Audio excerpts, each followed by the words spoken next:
ሰላም እንዴት ናችሁ? እኔ ሰላም ነኝ፣ እግዚአብሔር ይመስገን። ዛሬም ደግሞ እንደተለመደው የ9 ወር ህፃናት ምግብ 6ኛ ቀን ምግብ ይዤ መጥቻለሁ። ቁርስ፣ ምሳ፣ እራት እና የጠዋትና የከሰዓት መክሰስ የሚሆን ምግብ ነው ይዤ የመጣሁት። ስትገቡ አዲስ ከሆናችሁ ሰብስክራይብ አድርጉ። ከወደዳችሁት ደግሞ ላይክ፣ ኮሜንት፣ ሼር ማድረግ እንዳትረሱ። ወደ ስራ ይገባለሁ። ለቁርስ ያዘጋጀሁት የራይዝ ዱቄት፣ ፒር፣ ቺያ ሲድ፣ እርጎ እና ግማሽ የሻይ ማንኪያ የሚሆን ቴምር አዘጋጅቻለሁ። በመጀመሪያ ፒሩን በእንፋሎት ነው ማበስለው። እሱን በእንፋሎት ጥጄ እዚህ ጋር የራይዝ ዱቄትን በውሃ በቀዝቃዛ ውሃ በመበጥበጥ የፈላ ውሃ ውስጥ በመጨመር በደንብ አበስሏለሁ።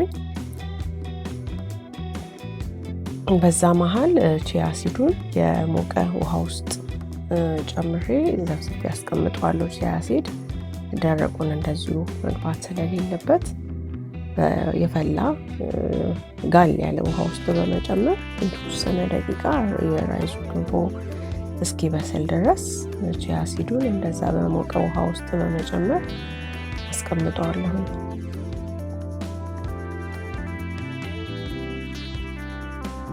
ከዛ በስሎ ያወጣሁትን የሩዝ ገንፎ ውስጥ ግማሽ የሻይ ማንኪያ የሚሆን ቴምር በመጨመር እሱን አዋህዳለሁ። ከበስሎ ካወጣው በኋላ ነው ቴምሩን የምጨምረው። ያው ቴምሩ በፈላ በሞቀ ውሃ ተዘፍዝፎ የተፈጨ ቴምር ነው፣ ፍሬ ወጥቶ ማለት ነው።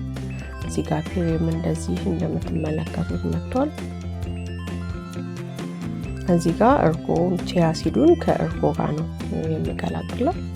ቺያ ሲዱን ከእርጎ ጋር በመቀላቀል ከጎን እንደ ሳይድ ነው የማደርግላቸው ማለት ነው። ፒር፣ ቺያ ሲድ በእርጎ እና የራይስ ገንፎ ከቴምር ጋር ተቀላቅሎ ለቁርስ ያዘጋጀሁት ምግብ ይህንን ይመስላል። ከነዚህ ግብአቶች የተለያዩ አይነት ንጥረ ነገሮች እናገኛለን፣ እንደ አይረን፣ ፋይበር፣ ፕሮባዮቲክስ እና የመሳሰሉ ንጥረ ነገሮች ከውስጡ ይገኛሉ። ለቁርስ ያዘጋጀሁት ይህንን ይመስላል። ለቁርስ ደግሞ እንደ መክሰስ ለጠዋት መክሰስ ብዬ ያዘጋጀሁት አቮካዶ ነው። አቮካዶን በደንብ የበሰለ አቮካዶ እንደምትመለከቱት እንደዚህ በአራት ማዕዘን በትንንሹ ቆራርጬ በደንብ የበሰለ መሆን አለበት። ያው እዚህ ጋር ቪዲዮ እየሰራሁ ነኝ ያለሁት ፍሮዝን የሆነ በረዶ ነው ያደረኩት ለቪዲዮ ስለሆነ፣ እናንተ ግን በደንብ የበሰለ አቮካዶ እንደዚህ ቆራርጣችሁ እያነሱ በእጃቸው እንዲበሉ ታደርጋላችሁ ማለት ነው። ለቁርስ መክሰስ ያዘጋጀሁት ይህንን ይመስላል። ለምሳ ያዘጋጀሁት ዝኩኒ፣ ድንችና የእንቁላል አስኳል ነው።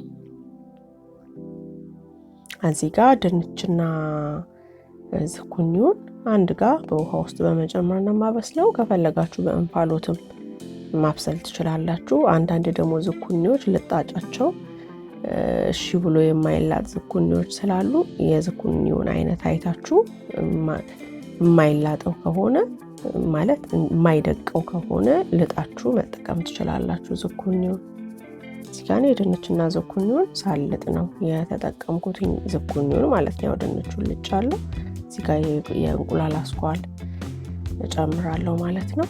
ይህንን እንደዚህ በሹካ በደንብ ፈጭቸዋለሁ እንደምትመለከቱት። በመቀጠል የወይራ ዘይት ጨምሬበታለሁ። ለምሳ ያዘጋጀሁት ምግብ ደግሞ በውስጡ የተለያዩ ንጥረ ነገሮችን ይዟል። ያው ንጥረ ነገር ብዬ የምገልጻቸው ያው ጥቂቱን ነው። ሁሉም ከተገለጠ ብዙ ስለሚሆን ማለት ነው። ለቫይታሚን ሲ፣ ኮላይን እና የኤነርጂ ደግሞ ሶርስ ነው። ለምሳ በኋላ ደግሞ የምንሰጣቸው መክሰስ ያዘጋጀሁት እዚህ ጋር ሙዝ እና የሎዝ ቅቤ ነው። ባለፈው እንደተናገርኩትኝ መጠን እየገለጥኩ አይደለም። እዚህ ጋር የማደርጋቸው ለቪዲዮ ከፍ ብሎ እንዲወጣልኝ ስለምፈልግ ነው እንጂ በዚህ መጠን አይደለም። 20 ግራም 30 ግራም በዛ መልክ ነው እዚህ ጋር የምንመግባቸው እንጂ ግማሽ ሙዝ ግማሽ አቮካዶ ምናምን አይደለም። የባለፈው ላይ ያው እንደዛ መጠኑን ገልጬዋለሁ። እዚህ ላይም ስክሪኑ ላይ ምን ያህል እንደሆነ መጠኑ የሚሰጠውን ስክሪኑ ላይ ጽፈላችኋለሁ።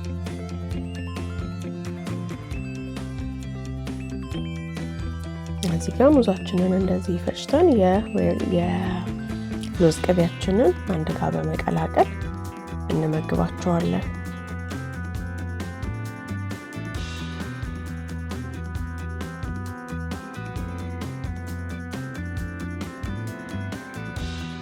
በዚህ አጋጣሚ እየተመለከታችሁ ያላችሁት የጠቀማችሁ ሰዎች ከሆናችሁ ላይክ፣ ኮሜንት፣ ሼር ማድረግ አትርሱ። አዲስ ከሆናችሁ ደግሞ ሰብስክራይብ አድርጉ። የደወል ምልክት ተጭናችሁ ሁሌ የምለቀው ቪዲዮ እንዲደርሳችሁ አድርጉ። ከ6 ወር ጀምሮ ላሉ ህፃናት በተከታታይ እየሰራው ስለሆነ ከ6 ወር ጀምሮ የምትፈልጉ ሰዎች ደግሞ በቅደም ተከተል ለማግኘት ፕሌሊስት ላይ የ6፣ የ7፣ የ8፣ የ9 ወር ብዬ ፕሌሊስት ላይ ስላደረኩትኝ በተከታታይ ለማየት ቀለል ስለሚላችሁ ያንን መመልከት ትችላላችሁ። ለራት ያዘጋጀሁት ብሮኮሊ፣ ሳልመን የአሳ ዘር ነው እና ካሮት ነው ያዘጋጀሁት። ካሮትና ሳልመኑን አንድ ጋር ውሃ በማድረግ እሱን እቀቅለዋለሁኝ።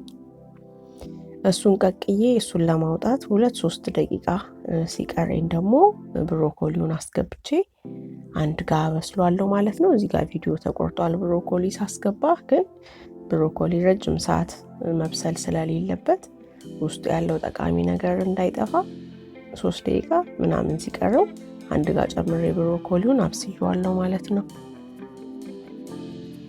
ይህንንም በሹካ በደንብ አድርገን ያው ሳልመኑ ሲበስል ቶሎ ስለሆነ የሚበስለው ለመፈጨትም አያስቸግርም፣ ቀላል ነው። ካሮቱም እንደዛው፣ ብሮኮሊውም የበሰለ ስለሆነ እንደዚህ በሹካ ፈጭተን ምናልባት ወፈር ያለ ከመሰላችሁ ራሱ በቀቀልንበት ውሃ ማቅጠን እንችላለን።